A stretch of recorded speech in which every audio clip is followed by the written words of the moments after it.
Your voice, your vote. Newswatch 16's election coverage.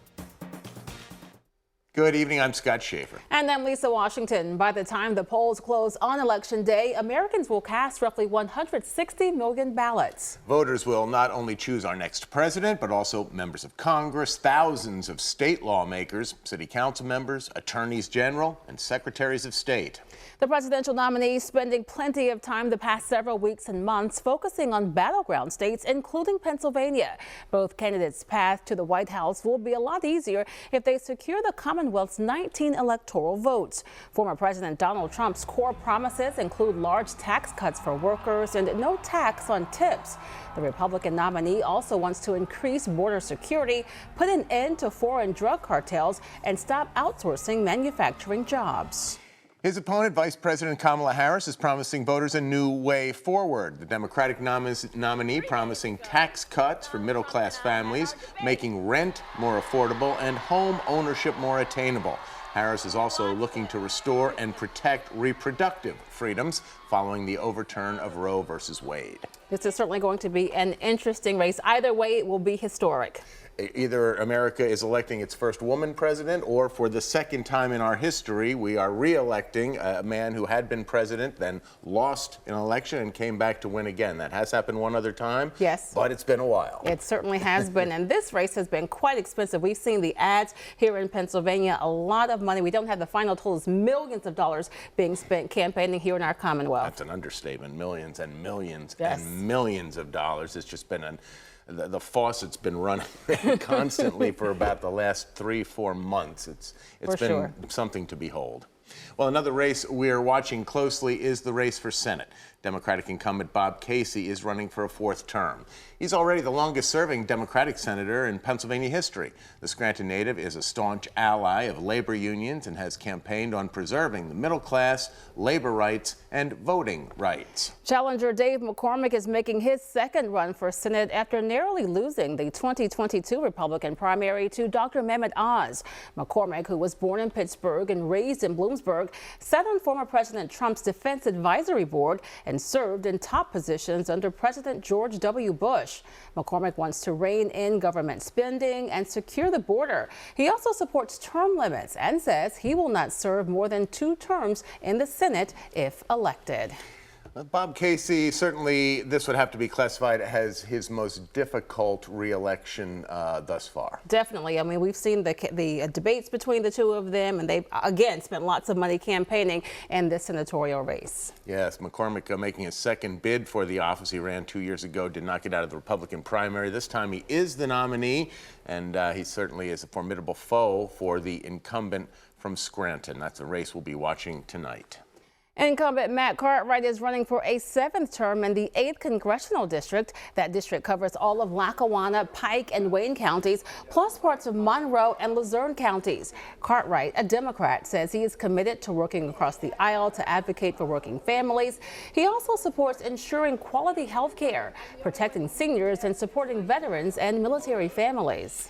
His opponent is Republican Rob Bresnahan, the CEO of Kuharchik Construction, an electrical contracting company based in Luzerne County. Bresnahan wants to secure the border and hopes to stop the flow of illegal drugs into the United States. The Republican does not support raising the retirement age or any cuts to Social Security and Medicare. This has perhaps been one of the more popular races here locally that people have been talking about for quite some time. They've debated as well. So this is going to be an interesting one to watch. It's always a tough district for Matt Cartwright to defend, given the demographics and the voting registration numbers. He has so far been successful in defending it, but once again, it's going to be a tough race against Mr. Bresnahan tonight. For sure. I think this one is one that people will be focusing on in addition to the race for president.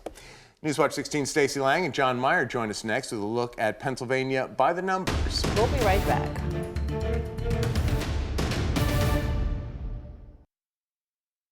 Welcome back, everyone. I'm John Meyer. And I'm Stacey Lang. We are here with the electoral map, which is going to come into play later on this evening. And we're going to be looking at a few different scenarios to see how Vice President Harris or former President Trump could get to that all-important number, 270 electoral votes to win. And as we play through some of these scenarios involving the swing states here that are all in white, you're going to see just how important Pennsylvania is in our electoral votes. You see Pennsylvania, if you can see it here, it has 19 electoral votes. That's the most of any swing state. So there's a lot of scenarios, of course, when you look at who could win what state.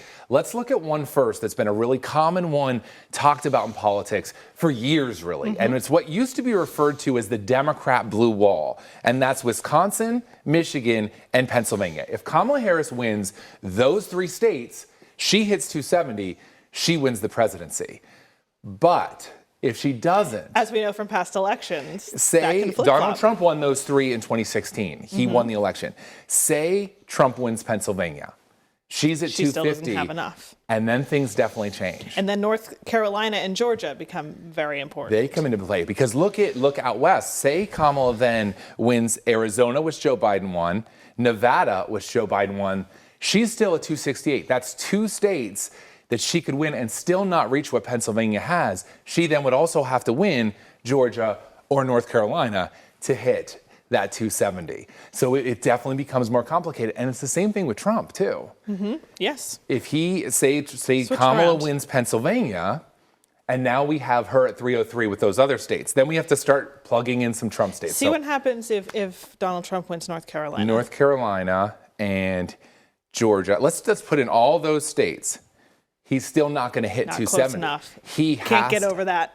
He has to get one of these states also. Wisconsin, that would put him over, or Michigan, that would put him over.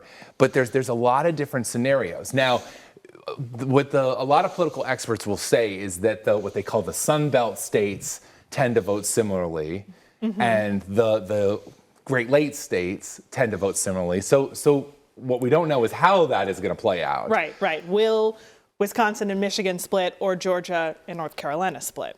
But what we do know is when we look at it, in the end, it's going to be Pennsylvania. It really does come down to a lot of that. There's no way that we are not critical to this election. And we should note that all of these other states that are picked, that's how they likely will vote. Yeah, we don't know. I mean, there's certainly some political analysts think Virginia could be something to watch, that things Minnesota, New Hampshire, there's a lot that could play out any election. This is just looking at swing state math. And of course, something that we are going to be looking at a lot. This board is going to play a big part of our life for a while. Yes, and we're going to be watching as the vote totals in individual counties come in here in Pennsylvania because, as we know, we keep saying it, we're critical. We are, and we're going to take a closer look at past Electoral College votes and this map. That's coming up next as we roll on here.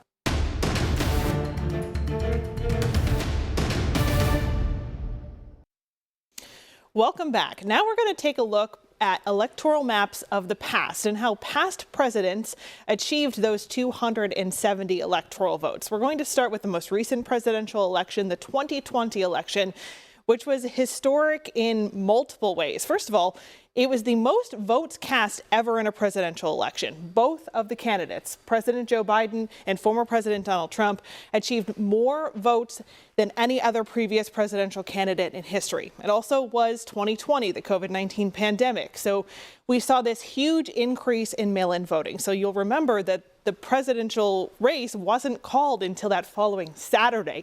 Election day was on Tuesday, and it wasn't called until Saturday. And President Biden won the race with 306 electoral votes. He won that blue wall that John and I were talking about earlier, Wisconsin, Michigan, and Pennsylvania, which had 20 electoral votes in that election. Also significant, Georgia, which wasn't previously considered to be a swing state, flipped to blue in this election. And now for the 2024 election, we are considering that a swing state. But for this election, Biden wins with 306 electoral votes. Let's take a look at 2016 when President Donald Trump won. That blue wall is red here in this election. Wisconsin, Michigan, Pennsylvania all go to Trump, along with North Carolina and Georgia. The only swing state that Hillary Clinton won was Nevada, with only 6 electoral votes. So those numbers, those electoral numbers, just completely flip. 306 electoral votes for President Trump, and Hillary Clinton has 232. Let's take a look back at 2012.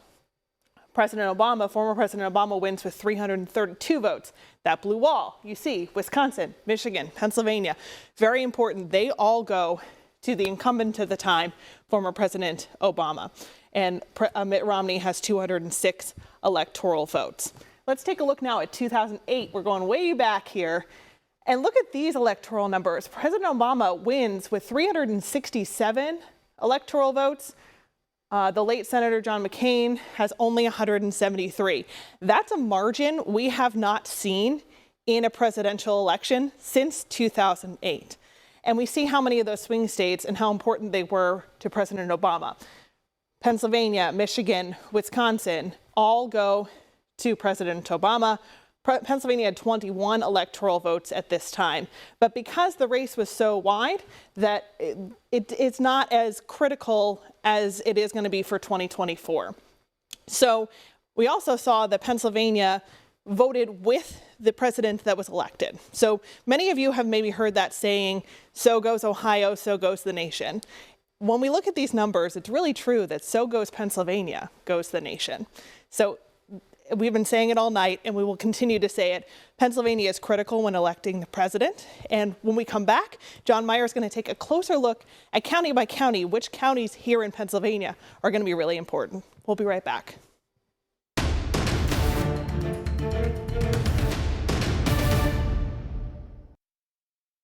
So welcome back. We're taking a close look now at Pennsylvania, and this is the electoral map showing 4 years ago when Joe Biden won Pennsylvania. You see, there are a lot of red counties and just a few amount of blue counties. That's what it takes in Pennsylvania for a Democrat to win, is to win certain areas. And what we're going to do now is look at the areas we'll be watching the closest. And one area is definitely the Philadelphia area. I want to show you why. Look at some of the vote totals that come out of here. This is Montgomery County, one of the suburbs. Last time, Joe Biden won by 134,000 votes. In Delaware County, he won by 87,000 votes. So we're talking over 200,000 votes there. In Chester County, 53,000 votes. We're up to 250,000. Philadelphia itself, we're talking 471,000 votes. So more than 500,000 vote edge for Democrats 4 years ago came out of the Philadelphia region. That's a lot of votes. Pittsburgh, same thing, a very Democratic area, 146,000. But the thing about Pennsylvania is that there is what political analysts call the T, and that is the area surrounding the most populated parts of the state, an area that has a lot of Republicans. And that can make a big difference. The margins that we see there. I'm going to use Lycoming County for an example here. So this is Lycoming County when Joe Biden won statewide. But look at Donald Trump won Lycoming County 70% to 28%.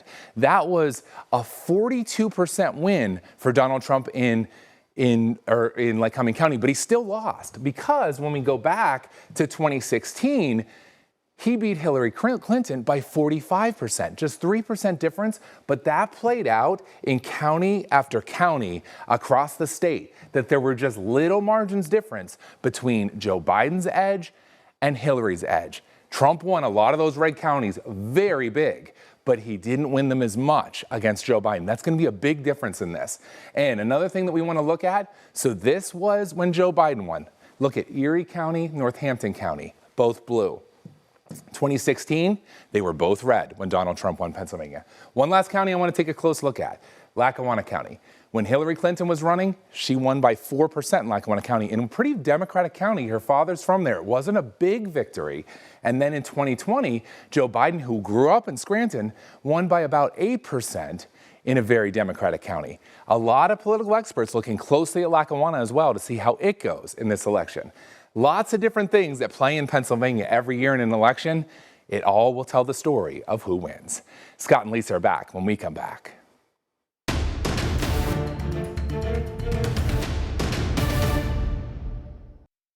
Don't forget, once the polls close, our election night coverage begins. Lisa and I will be joined by Newswatch 16 Stacey Lang and political analyst Corey O'Brien and Chris Hunsinger to go over the results as they come in. You can catch our election coverage starting at 8 p.m., streaming on WNEP Plus and on WNEP2. There will be a complete election night wrap on Newswatch 16 at 11. Thank you for joining us. Have a great election night, everyone.